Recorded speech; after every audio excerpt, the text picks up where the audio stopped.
في أواخر أيام النبي عليه الصلاة والسلام كان في رحلة بين المدينة ومكة. كان في مكان فيه مية اسمه غدير خم، وبدأ يخطب في الصحابة صلى الله عليه وسلم. فقال: ألا أيها الناس، إنما أنا بشر يوشك أن يأتي رسول ربي فأجيب.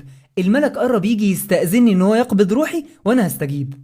فأنا جاي أقول لك على حوالي 5 وصايا كانوا من أواخر أنفاس النبي عليه الصلاة والسلام قبل ما يفارق الدنيا. قال: تركت فيكم ما إن تمسكتم به لن تضلوا بعدي، كتاب الله وعترتي وأهل بيتي أو سنتي. كتاب الله، القرآن ده ما ينفعش يبقى كتاب بيتحط على التابلو، بيتحط على الرف، أو مجرد أبليكيشن على الموبايل. ده منهج أنت لازم تعيش بيه، من غيره أنت تايه، هتبقى في الضلال اللي النبي عليه الصلاة والسلام أخبر عنه. وتاني وصية اللي بدأ بيها خطبة الوداع: ألا واستوصوا. استوصوا يعني اقبلوا مني الوصية دي بالنساء خيرا، وقال: هن عوان لكم. عواني مفرد عانية يعني أسيرة، دلالة على إن هي في حماية وعناية الرجل. وقال: ليس تملكون منهن شيئا إلا ذلك، ملكش منهم غير الحماية والعناية. وتالت وصية النبي يوضح علاقة المسلمين ببعض، علاقتك بأخوك، فقال: ليس يحل للمسلم من أخيه إلا ما أحل هو من نفسه.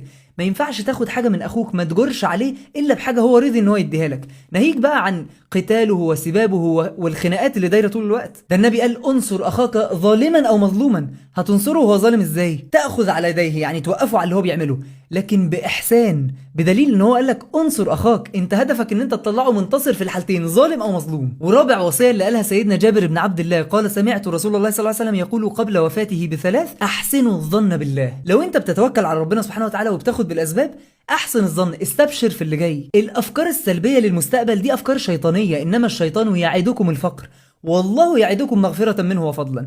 لو تعرف ربنا سبحانه وتعالى مش هيبقى عندك سبيل غير ان انت تحسن الظن بيه سبحانه وتعالى. وخامس وصية: الصلاة. دي اهم وصايا النبي صلى الله عليه وسلم، هي دي اللي بتدي لحياتك قيمة. انت لو ما بتصليش صدقني انت يعني حياتك على الفاضي. ودي من اواخر الالفاظ اللي قالها النبي عليه الصلاة والسلام، بل من اواخر الابتسامات اللي ابتسمها لما فتح الستارة عشان يتأكد ان الصحابة بيصلوا، فيشوفهم يبتسم صلى الله عليه وسلم ويشاور لهم انهم يكملوا. فالصلاة وما ملكت ايمانكم. قيل ان ما ملكت ايمانكم هنا الاموال والانفاق والامانات، ان انت تسد الديون وترجع الحقوق لاصحابها، ما تسوفش وما تستهونش بحاجه زي كده، دي ممكن توقف اعمالك كلها. وقيل ان ما ملكت ايمانكم نسائكم وزوجاتكم، فيبقى بدأ بيهم صلى الله عليه وسلم في خطبه الوداع ونهى بيها اخر كلماته صلى الله عليه وسلم، دلاله على عظم الامانه واهميه المسؤوليه، مسؤوليه القوامه، قوامه الانفاق والحمايه. وكأن دي حاجه بتغيب عننا بسهوله، فكان النبي يأكد عليها في اول كلامه واخر كلامه صلى الله عليه وسلم. هي دي الوصايا اللي الصحابه فرقوا عليها النبي عليه الصلاه والسلام، وهي دي الكلمات اللي فعلا تستاهل اننا نتشجع عليها ونشجع غيرنا.